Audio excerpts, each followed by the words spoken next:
నేను మీ doctor Sai physiotherapist. ఈ మధ్య చాలా మంది షుగర్ సంబంధిత వ్యాధులతో బాధపడుతూ ఉన్నారు. మరి ఆ షుగర్ పేషెంట్స్ అందరికీ ఉండే డౌట్ ఏంటంటే ఏ ఫుడ్ తింటే షుగర్ బాగా కంట్రోల్ అవుతుంది, ఏ ఫుడ్ తింటే హెల్త్కి అండ్ షుగర్ కూడా చాలా మంచిది. అందులో ఫస్ట్ వచ్చేసి ఓట్స్. సో మీ మార్నింగ్ టిఫిన్ని ఓట్స్తో రీప్లేస్ చేసుకోవడం చాలా మంచిది. నార్మల్ టిఫిన్ మానేసి ఓట్స్ అనేది రీప్లేస్ చేయండి. అండ్ సెకండ్ వచ్చేసి బ్రౌన్ రైస్.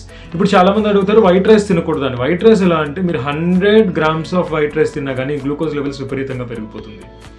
అదే బ్రౌన్ రైస్ అనేవి కంట్రోల్ చేస్తుంది. బ్రౌన్ రైస్ అయినా పర్వాలేదు, దంపుడు బియ్యం అన్నా పర్వాలేదు. I repeat again, brown rice వేరు, దంపుడు బియ్యం వేరు. అండ్ థర్డ్ వచ్చేసి గువావా అంటే జామకాయ. జామకాయ ఎంత తింటే అంత మంచిది. షుగర్ లెవెల్స్ ఎప్పటికప్పుడు బ్యాలెన్స్ చేస్తూ ఉండే అంత కెపాసిటీ గువావాలో ఉంది, అంటే జామకాయలో ఉంది.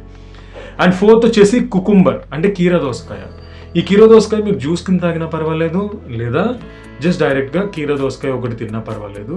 ఇది షుగర్ లెవెల్స్ని చాలా బాగా మెయింటైన్ చేస్తుంది. అండ్ మీ బాడీ అండ్ స్కిన్ని కూడా అండ్ డైజెస్టివ్ సిస్టమ్ని కూడా డిటాక్స్ చేస్తుంది, అంటే చాలా క్లీన్ చేస్తుంది. అండ్ ఫిఫ్త్ వచ్చేసి అవకాడో. అవకాడో అనేది ఒక ఫ్రూట్. యూజువల్లీ ఇక్కడ మన సైడ్ చాలా మందికి తెలియని ఫ్రూట్ అండ్ సిటీ సైడ్లో చాలా మందికి తెలిసిన ఫ్రూట్. ఇది పర్టికులర్ సీజన్స్లో మాత్రమే వస్తుంది. ఎవ్రీ సీజన్లో అవకాడో అనేది అవైలబిలిటీ ఉండదు. కొంచెం ఎక్స్పెన్సివ్ అయినా కానీ హెల్త్కి చాలా మంచిది ఈ అవకాడో అనే ఫ్రూట్. సిక్స్త్ వచ్చేసి గ్రీన్ లీఫీ వెజిటేబుల్స్ అంటే ఆకుకూరలు. ప్రతి షుగర్ పేషెంట్ కూడా రోజు మీ ప్లేట్లో ఏదో ఒక ఆకుకూర ఉండేలానే మోస్ట్లీ చూసుకోండి. ఈ ఆకుకూరలు ఎక్కువ తినడం వల్ల నాట్ ఓన్లీ మీ షుగర్ కంట్రోల్ అవడమే కాదు, మీ బీపీ కంట్రోల్ అవుతుంది, మీ డైజెస్టివ్ సిస్టమ్ డిటాక్స్ అవుతుంది, అండ్ ఈవెన్ హోల్ మీ బాడీ కూడా హెల్తీగా ఉంటుంది. నీరసంగా ఉండడం అనేది గ్రాడ్యువల్గా తగ్గిపోతుంది.